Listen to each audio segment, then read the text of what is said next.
El municipio de Emiliano Zapata se crea en 1932, cuando el antes conocido como municipio de Porfirio Díaz cambia su denominación en honor al héroe revolucionario.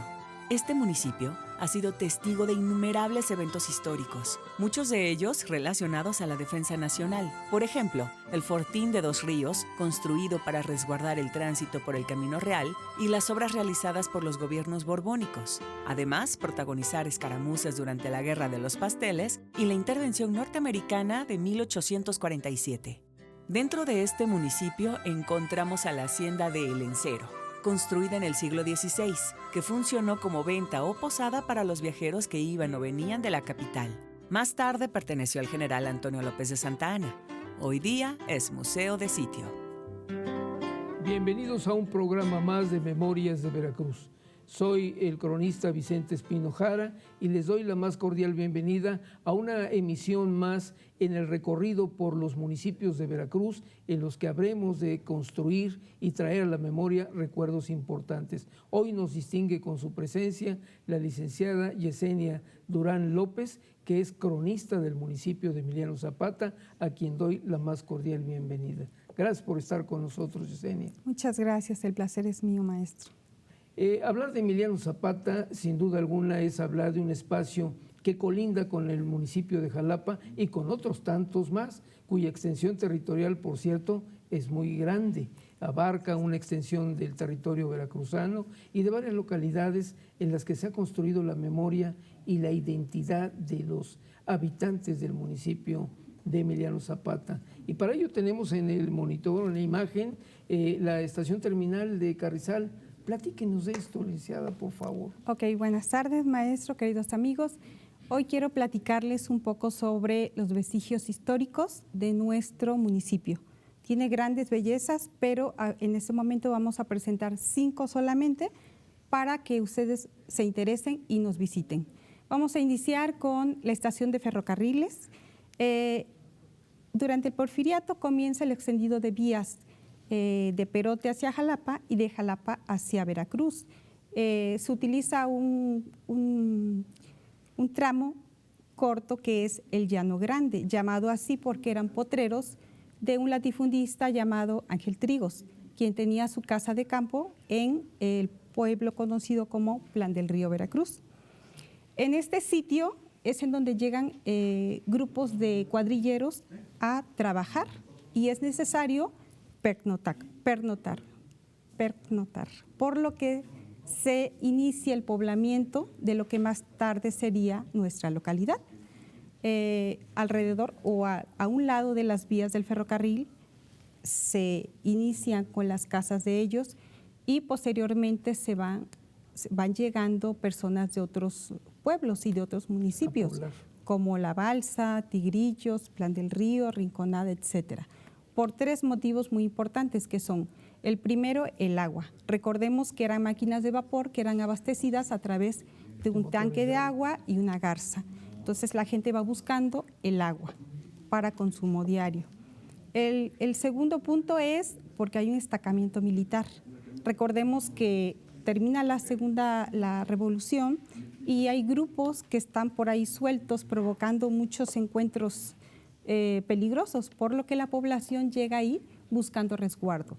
Y número 3, por la economía. A través de la estación y del ferrocarril se inicia un gran comercio. Desarrollo en todo el país. Y bueno, ahora estamos observando un alineamiento de trabajadores del campo que justamente en este año estamos conmemorando 100 años de las luchas agrarias que dieron por culminación la formación de la Liga de Comunidades Agrarias, con el liderazgo de Úrsulo Galván y otros tantos. Sí. ¿Qué estamos viendo aquí? Además es muy bella la fotografía. Claro, esta fotografía es de mi abuelo, el abuelo Ponciano López, el tío Vicente López, y otros personajes muy importantes como los Arellano de Carrizal, los amigos García de Plan del Río, etcétera.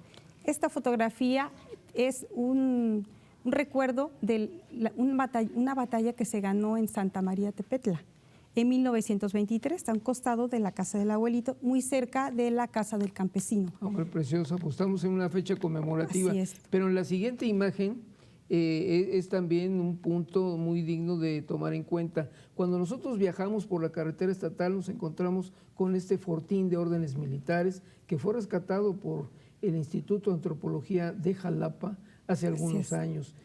¿Cómo está el manejo de este espacio? ¿Podemos visitarlo? Claro que sí. Este fortín de órdenes militares de Plan del Río es el único en Latinoamérica.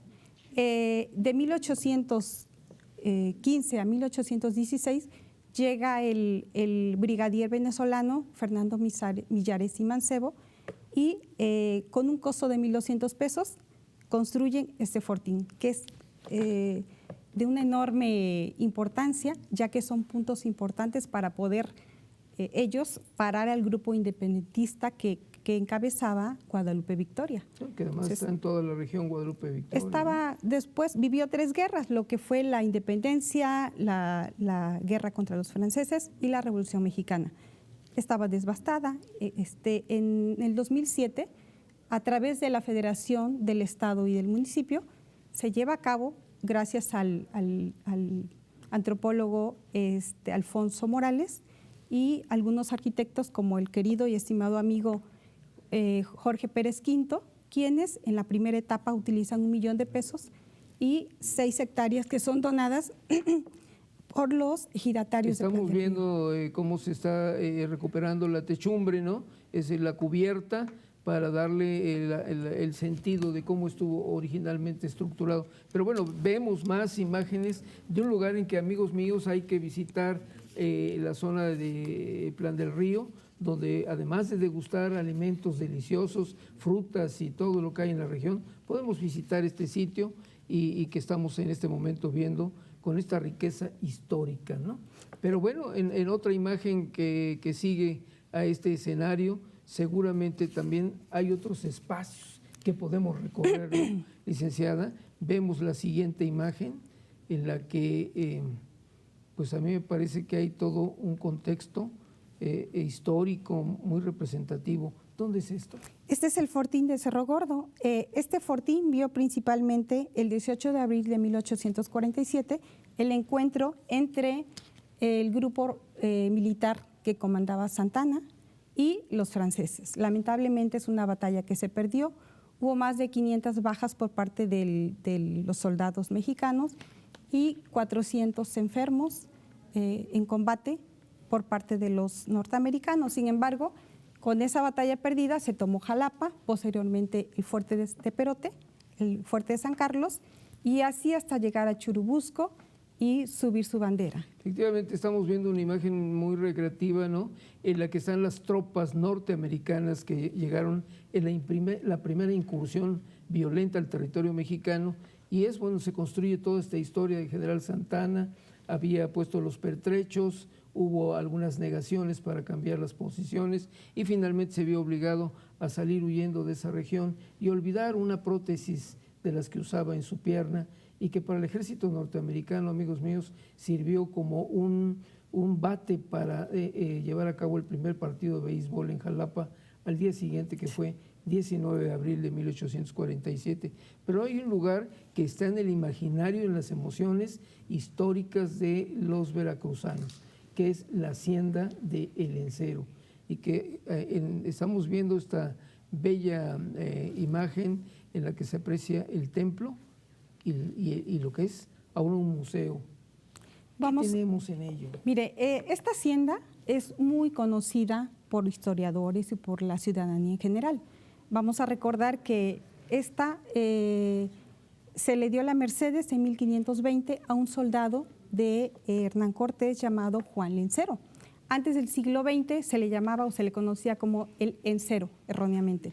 Posteriormente se le pone el nombre que es, bueno, en la actualidad, Museo Ex Hacienda El Encero. Está a 10 minutos de la ciudad de Jalapa. En él podemos encontrar un edificio de 2 pisos, el primer piso llamado Casa de las Monjas, el primer piso era utilizado para los huéspedes, el segundo piso es usado para los dueños y tiene un corredor llamado el Corredor de los Pájaros. Tiene podemos observar ahí dos pequeños ¿Niveles? Sí. fuentes, Ah, una dos fuente de pequeñas los fuentes. deseos Muy bien. y otra muy parecida a las edificaciones españolas. Vemos aquí este desplante, además, amigos míos, hay que recordar que ahí estuvo viviendo Gabriela Mistral, Claro esta que sí. mujer universal que estuvo en Jalapa en una primera etapa en los años 20 y que, bueno, posteriormente regresó y que es una de las grandes personalidades de la educación y la primera mujer que obtuvo un premio Nobel en literatura, ¿no? Así en es, esas así es. instalaciones. Así es que estamos viendo ahí la iglesia de Sí. la propia hacienda, ¿verdad? Esta iglesia fue construida con el matrimonio de Santana. Recordemos que él ya había sido 11 veces presidente y cuando adquiere la hacienda por 45,000 pesos es cuando tiene su mayor auge, porque empieza a sembrar, lo convierte en ingenio azucarero y mete mucho ganado y compra una extensión territorial enorme que llega hasta Carrizal, Rinconada, etcétera. Y además, qué hermosa vista del lago interior, ¿no? Que ese es de la fuente, ¿no? Esa es, estamos aquí viendo la hacienda de Pacho. aquí ya estamos de los viendo la Gutiérrez. hacienda de Nuestra Señora de los Remedios. Sí, Igual también fue una hacienda puramente cañera, pero ya en el siglo XX, junto con las otras haciendas coatepecanas, empiezan a sembrar el café arábico. Entonces, esta es muy conocida y muy requerida por los cineastas, por la televisión, para hacer documentales, películas. Es importante que todos conozcan que no solamente son atractivos culturales, sino que nos remontan a nuestra idiosincrasia como indígenas. Recordemos que todos estos lugares eran ya asentamientos de grupos culturales prehispánicos totonacas. Entonces llegan los españoles y ahí fundan sus haciendas. miren nada más qué hermosa vista de la fuente con la perspectiva de la casa grande de la Así hacienda. es, Y bueno, así es. vale recordar aquí al público que tuvimos a un hombre, un científico en materia educativa, que fue don Manuel R. Gutiérrez, que fue director de la Normal Veracruzana a la muerte del señor Rebsamen y profesor de muchas instituciones, un verdadero sabio y bueno, de su señor padre era esta hacienda, Era la hacienda, y sigue en así manos es. de esa familia.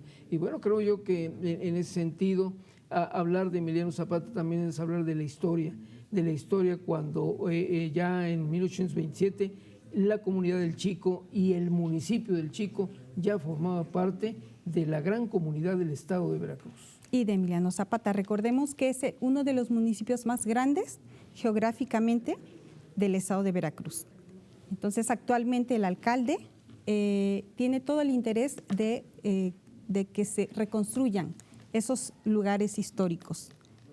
Pues yo creo que hemos hecho un recorrido breve, pero muy sustancioso por el paseo que nos ha llevado, licenciada, por Emiliano Zapata. Amigos míos, hay que visitar el municipio de Emiliano Zapata, hay que degustar sus alimentos y no olviden seguir este encadenamiento histórico que son las memorias de Veracruz a través de la historia de los municipios y de la voz de sus cronistas. Muchísimas gracias por maestro. estar con nosotros. Se lo Estamos agradezco para mucho servirle. y nos vemos muy pronto. Muchas gracias. Y a ustedes, muchas gracias.